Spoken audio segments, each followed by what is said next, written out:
small chunk of meat. This is probably a quarter pound. That's going to be fine for the shepherd's pie. Beef, goat, rabbit works really well for this. Chicken's not fabulous, but anything else works well. You want to get your iron really hot before you put your piece of meat in the skillet. You want to sear the outside to keep the juices in. I warm it up slowly and then go to a medium-high heat and let that get pretty warm. I'm using coconut oil. Coconut oil is one of the only oils that stay stable when it comes to high temperatures. You can use butter, you can use lard.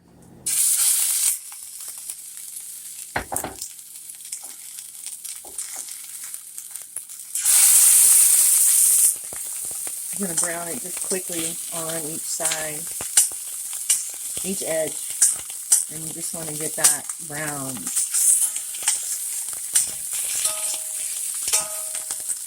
Alright, and now I'll reduce the heat to about medium. He's going to show you a trick on how to test for doneness in a meat. Now this has not been on this pan very long before. So what I do is position my hand like this. And basically, this is rare, medium, medium well, and well done. Just by pressing on this little bit of my hand. This one feels about rare. This one is definitely not ready yet, but this one could be eaten, sliced up, and put away. Let's go ahead and pull that one. The oil that is in this pan, I'm going to add some butter to this and make an au jus.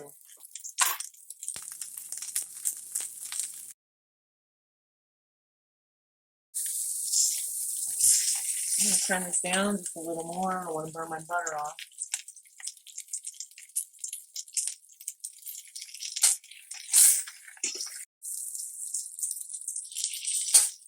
Mix it with this little bits of good love on the bottom of the skillet. And then I'm going to pull this now as it's just brown so that it doesn't continue to cook. I'm happy. Right, here I've already cooked some vegetables, celery, whatever vegetables you like. Just small bite-sized chunks. And I'm using Yukon Gold potatoes. Any potato will be fine. I've already boiled those. They're soft and ready for mashing. Alright, to make the mashed potatoes, I put some butter in here. Maybe 3 or 4 tablespoons. This is quite a few potatoes. Probably a pound at least. I use some mayonnaise in my mashed potatoes. I use olive oil and mayonnaise. Try to stay away from the vegetable oils. They're no good for you. And I also use sour cream. So this is just a straight sour cream. I'm going to do 2 of those. And I'll do that to taste. I'll come back and do whatever I need to do. I'm probably going to put more sour cream. Splash of milk. If you don't have milk, that's fine. Just add more sour cream. And then I season with garlic salt. Garlic and parsley. This is no salt in this one. And a dash of lemon pepper. Yeah. About black pepper. And I'm going to use my herbal blend. This is oregano, thyme, parsley, tarragon. I'm just going to throw some of that in there. I want to season the potatoes pretty well because there's going to be a lot of that. That's going to be the bed, like you're going to make a pie. So this is going to be the crust. And now it's just ready to mash. So you're just going to goop these up. My boys don't care if there's some lumps in the potatoes. I don't either. It adds some texture. So just mash it to the liking that you have for your consistency. All right, I'm going to cut the meat up into about 1-inch cubes. Beautiful. Perfect. Clean hands. And yeah, good to go. All right. I'm going to use this skillet, the skillet that we cooked in that has the au jus on the bottom, for the actual pie pan. I'm gonna put a layer now. All of those mashed potatoes will go into the bottom of this. Now I'm coming back to my pan of vegetables that I had. I'm gonna add a cream of whatever soup you like. I'm gonna use a cream of mushroom. I'm not gonna add any water.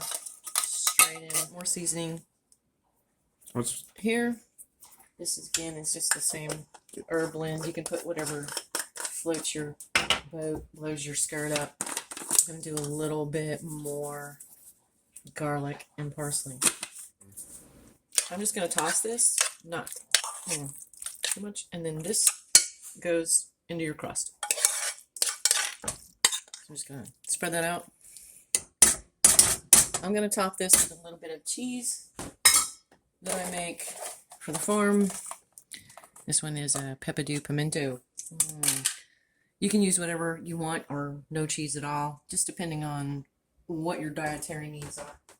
All right, well, basically you're just getting this hot. So you're just gonna put it in the oven for this thick big one in a cast iron. Probably gonna take at least 30 minutes. I'm gonna do that at about 375. all right? Question though, would you put tinfoil over the top of it? No, I'm gonna leave it. I'm gonna let it brown up, as it will kind of melt the cheese a little bit. It's just about getting it hot. Really, you could just like dig in and eat it now. It's just that it's not. It's gonna be cold. Right, it's cold. But the thing about that is that with the leftovers on this, you can put them away. It is good cold. It's going to give you something to eat. So if you're cooking for one person, two people, it's still fine. It's a lot, but you're going to have lots of lunches and leftovers. You can also freeze portions of this and pull it back out immediately. It's been half an hour. It's bubbling and browned around the edges. The cheese is melted.